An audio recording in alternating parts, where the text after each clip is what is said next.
እና በመቶ ብር ምን ይጀመራል ብዬ አንድ ጊዜ እንትን ስታወራ ሰማሁ። ምን አንድ ባሊ ውሃና ሁለት ፎጣ ይዞ ትንሽዬዋን ፓውደር ኦሞ ይዘህ ወጥተህ መኪና መወልወል ማጠብ። ከዛስ ሁለት ሰዎችን ስጠይቅ ና አንተ ስፖኬ ልፈታ ነው ብሎ በኩርኩም አጨሰኛል።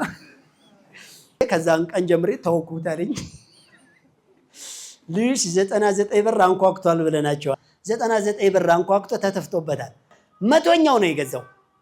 እሱ ግን ሁለት ጠየቀ አናሳጥብ ማለት ሶስተኛው ና አንተ ስፖኬ ልፈታ አንተ አይነቱ ሌባና ቃልም በኩርኩም ሲለው ውሃውንም ደፋ ባሊው ወረወረና ፎጣውንም የት እንዳረኩት አላውቅም ተመልሼ ሄድኩ አለኝ። እንግዲህ እዚች ሀገር ነው ይሰራል የምትለኝ አቶ በላይ አለኝ። እሱም ያንተ ስህተት። ቆይ አንተ ሁሉንም ያንተ ስህተት ነው እንዴ የምትለው አለኝ። አዎ እሺ እኔ ለፈጠርኩት ስህተት ማን ነው ታዲያ ጠየቀው?